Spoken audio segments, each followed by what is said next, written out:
여러분 안녕하셨습니까? 양영태 TV의 양영태입니다. 오늘은 2021년 8월 31일 화요일입니다. 이제 문재인 대통령 얘기를 좀 한번 해보겠습니다.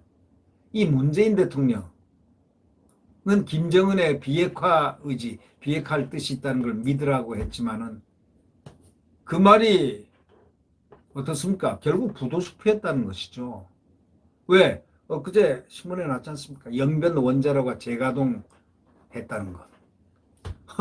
폭파하고 파기하고 했다는 그 쇼를 몇 번을 했는데 영변 원자로가 폐기된 줄 알았더니 재가동 정황이 있다는 IAEA 세계 원자력 기구가 딱 그걸 재가동 정황을 발표를 했습니다. 그저께였죠. 네. 북한 영변 핵시설에서 지난달 초부터 냉각수 방류가 포착되고 2018년 12월 가동 중단된 5와트짜리 그러니까 W와트짜리 원자로 재가동을 시사한다고 국제원자력기구 IAEA가 최근 발간한 보고서에서 밝힌 바 있습니다. 재처리 시설인 영변 방사화학실험실도 지난 2월에서 7월 가동됐다고 합니다. 정부는 30일 날 이렇게 얘기했습니다. 긴밀한 한미 공조 하에 북한의 핵미사일 활동을 지속 감시 중이다. 이렇게 말을 한 걸로 봐서 이거는 부인을 안 한다는 거 아니겠습니까? 북한은 영변 원자로를 돌린 뒤에 나오는 폐연료봉을 재처리해서 핵폭탄 원료인 플루토늄 생산해왔던 그 익히 세계가 잘 알고 있지 않습니까? 하노이 미북 정상회담을 2달 앞두고 중단했던 플루토늄 생산 공정을 2년 7개월 만에 다시 시작한 겁니다. 미국한테 압력을 넣기 위해서. 또 문재인 대통령과 정부 관계자들이 여러 차례 보증을 섰죠. 김정은은 비핵화할 의지가 있다 하고 얼마나 보증을 섰습니까? 예? 문재인 대통령과 정부 관계자들 서훈이고 무슨 정의용이고 전부 다 여러 차례 얘기했지 않습니까? 김정은은 비핵화 의지가 있다. 그게 이제 부도가 났다는 거죠. 이게 거짓말이라는 얘기. 말도 안 되는 소리라는 얘기죠. 진짜 믿었을까요? 글쎄요. 그게 저는요. 아무리 대통령이 김정은 비핵화 의지 있다 어쩌고 저쩌고 회담할 때도요. 저는 믿지 않았습니다. 콧방귀 꼈습니다. 아니 김정은을 어떻게 믿어요? 김정은을 어떻게 믿습니까? 완전히 부도수표 아닙니까? 지금 보니 참 부도수표 아닙니까? 제대로 된 뭐가 아니지 않습니까? 북한이 미국과 주요 협상할 때마다 영변을 매물로 딱 내세워가지고 영변 우리 이거 없앤다 하고 폭파도 하고 실험 이런 짓을 얼마나 많이 했습니까? 원자로 재가동도 대미 협상용 하기 위해서 일부러 또 가동하는 거 아니에요. 또 폭파 또 하겠지. 필요하면 또 하는 척 하겠죠. 신용하겠죠. 거기 한 군데. 네. 추가 제재를 피하면서 미국을 다시 협상장으로 불러낼 수 있는 선택안을 고르다 보니까 핵실험이나 장거리 미사일 발사에 비해서 좀 강도가 낮은 영변 재가동을 택했다고 지금 전략적인 사람들은 그렇게 전략가들은 보고 있는 겁니다. 다만 트럼프 대통령이 하노이에서 거부한 영변 카드를 바이든 행정부가 받아들이기는 아마도 쉽지는 않을 것이라는 관측도 있습니다. 전직 외교관 영변 정도로 미국과 대북 정책을 바꿀 수 없다는 그것도 북한은 잘 알고 있습니다. 아마도 트럼프하고 바이든 트럼프는 만만했는지 모르지만 이 정부에서 볼 때 만만하게 서로 이렇게 잘 갈 수 있다고 생각했는지 모르지만 바이든은 그러지 못할 겁니다. 만만치 않을 겁니다. 북한의 영변 핵시설 재가동과 관련해가지고 박홍건 여의도 교수가 이렇게 얘기합니다. 문제는 한미가 이를 알고도 입을 다물어 왔다는 것. IAEA는 영변 원자로 재가동 시점을 지난달 초로 꼽았고 IAEA 보고서가 회원국들이 제공한 정보를 기반으로 작성된다는 걸 감안해 보면 최대 정보 제공국인 미국의 군사 동맹인 한국이 이를 2달 가까이 몰랐을 리가 없다는 거죠. 한국 정부는 영변의 특이 동향을 알면서도 지난 27일 남북 간 통신선 복원 같은 남북관계 호재만 선택적으로 공개했다는 의혹을 피하기 어렵다 하고 지적합니다. 당시 청와대는 뭐라고 그랬습니까? 한반도 관계에 청신호가 켜졌다. 이랬지 않습니까? 이 정부가 북한을 옹호하면요. 국민들이 믿지를 않는다니까요. 예, 안 믿어요. 국민들이. 누가 믿겠습니까? 북핵 전문가들은 영변 그 이상에 집중해야 한다고 조언합니다. 북한은 쇼룸 성격이 짙은 영변 외에 실질적으로 핵 능력 증강을 위해서 비밀 핵시설을 다수 가동하고 지금 있다는 겁니다. 영변이 북한 핵 전체 극히 일부에 불과하다는 겁니다. 그렇지 않습니까? 이건 우리가 이 상식적으로 다 알고 있죠. 플루토늄보다 고농축 우라늄 생산에 주력하면서 그 비중이 지금 엄청나게 지금 북핵이 증가하고 있다는 걸 알아야 되죠. 북한 전역에 산재한 우라늄 농축 공장은 원자로 등 대규모 시설로 인해 가지고 미 정찰 위성의 24시간 감시를 받는 영변과 달리 일반 공장으로 위장하거나 지하에서 은밀히 가동할 수도 있는 겁니다. 하노이 노딜 당시에 존재가 확인된 평양 인근의 강선 우라늄 농축시설이 대표적인 거 아닙니까? 북한의 비핵화 쇼 기간에도 중단 없이 가동되어 왔다는 것. 지금도 마찬가지죠. 문 대통령은 김정은의 비핵화 의지를 강조하기 위해서 여러 차례 팔을 걷어붙였습니다. 2차 남북정상회담 이튿날인 18년 5월 27일 기자회견에선 김정은 위원장은 한반도 비핵화 의지가 확고하다는 것을 어제 다시 한번 분명하게 피력했습니다. 이렇게 말했지 않습니까? 같은 해 9월 평양 남북정상회담 직후에도 대국민 보고를 통해 가지고 김정은이 영변 핵시설 영구적 폐기를 포함한 추가적 비핵화 조치를 계속 진행할 용의가 있음을 표명했다. 이렇게 또 얘기를 했지 않습니까? 기회가 있을 때마다 김정은의 비핵화 의지를 강조했습니다. 그래서 남성우 고려대 교수는요, 이렇게 얘기합니다. 북한은 비핵화 의지가 없는데 문 대통령이 자꾸 비핵화 의지가 있다고 기만한 것이다라고 노골적으로 딱 공격하고 있습니다. 남성우 고려대 교수가 얘기했습니다. 북한은 비핵화 의지가 없는데 문 대통령이 있다고 기만한 것이라고 지적합니다. 전성훈 전 통일연구원장은 문재인 정부가 보증을 잘못 썼다. 보증을 잘못 썼답니다. 영변 원자로 재가동, 겉으로는 비핵화 협상하면서도 뒤에서는 핵 개발을 멈추지 않았던 북한의 바로 사기극이 수면 위로 드러난 것이다 라고 지적합니다. 문재인 대통령은 결국 김정은 비핵화 의지를 믿으라고 하지만 결국 부도났지 않습니까?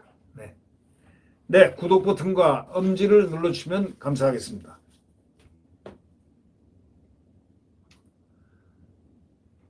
저희들이 아무리 강조해도 아깝지 않은 게 하나 있습니다. 아무리 강조해도 부족한 게 또 있습니다. 이 언론법을 갖다가 이걸 갖다가 이 정부에서 만들려고 합니다. 이 언론법이 아니고요. 이거는 언론 자유를 갖다가 속박해버리는 속박법입니다. 아니 지들이 뭔데 그래 함부로 대한민국 국민의 언론의 자유를 갖다가 속박을 하려고 훼손하려합니까? 지들이 뭐예요? 국민의 자유를 갖다가 가장 기본적인 언론의 자유를 속박하는 법을 만든데 뭐? 국회의원들이 숫자 많다고 국민들을 죽여? 언론의 자유를 죽여?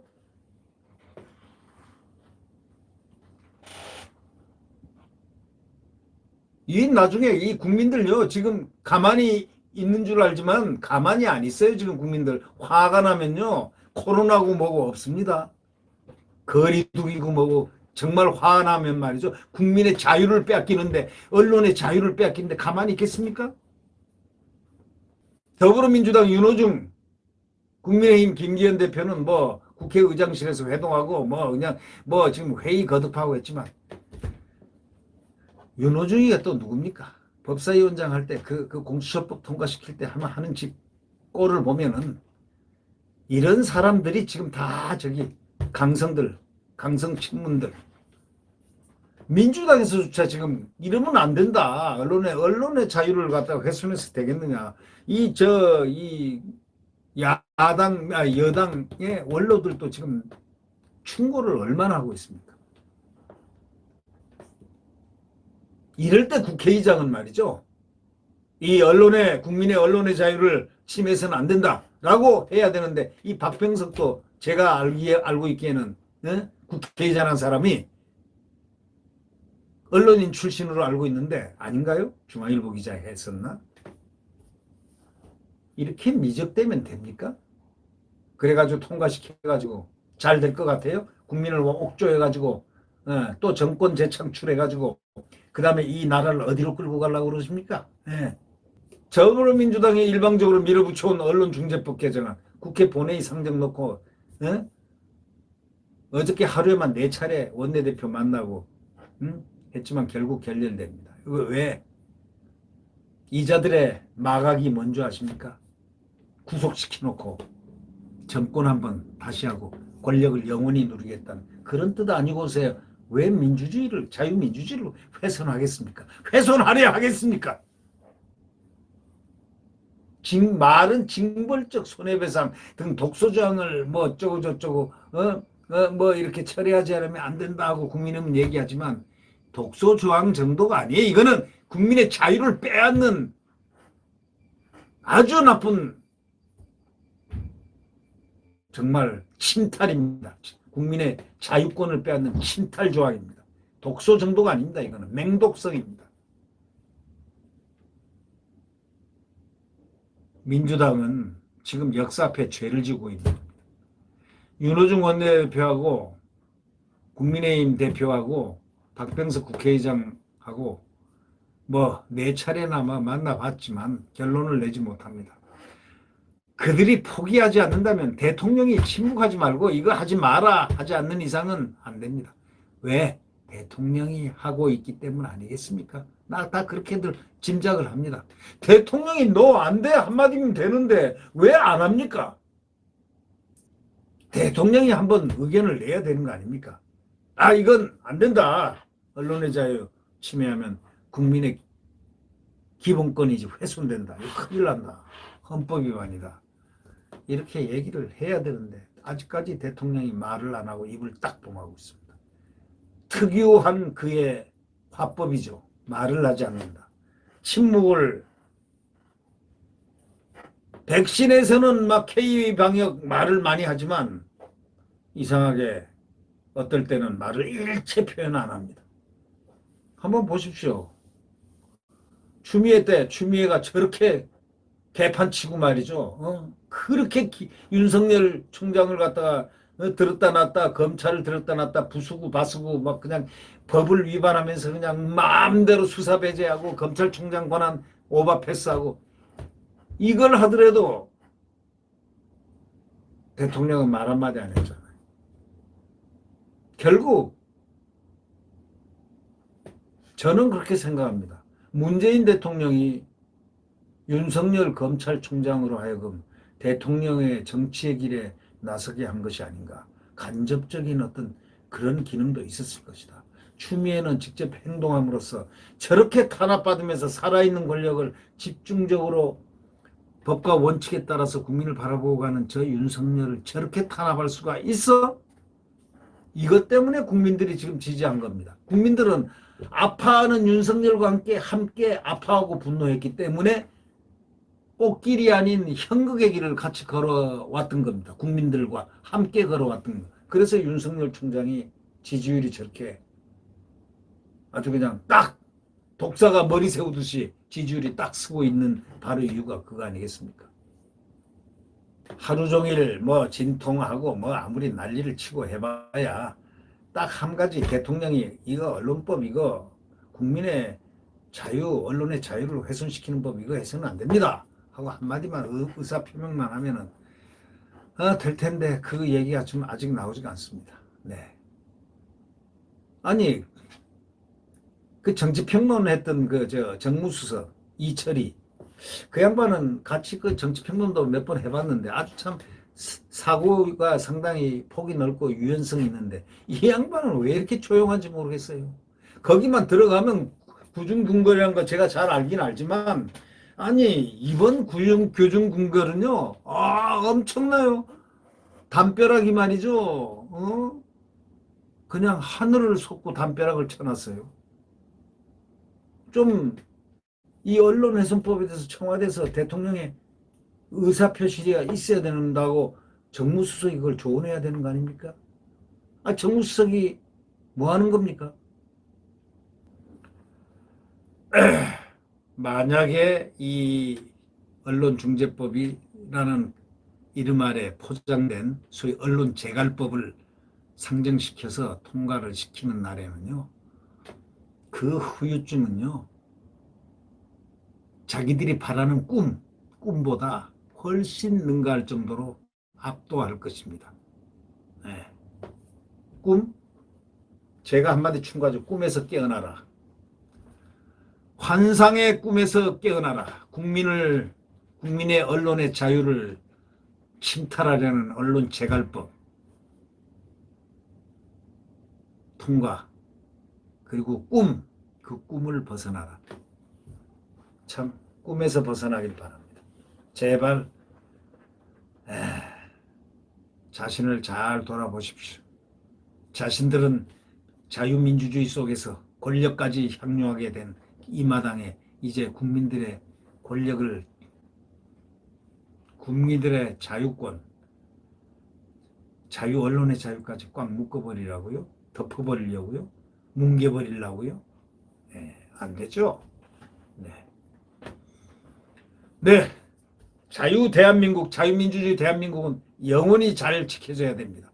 내일 자유민주주의 대한민국, 또 한미동맹의 굳건한 안보, 그 대한민국을 비추는 그 태양은 내일 새벽 다시 떠오를 겁니다. 저는 믿습니다. 정권 교체 반드시 이렇게 해야 됩니다. 네. 구독 버튼과 엄지를 눌러주시면 감사하겠습니다. 안녕히 계십시오.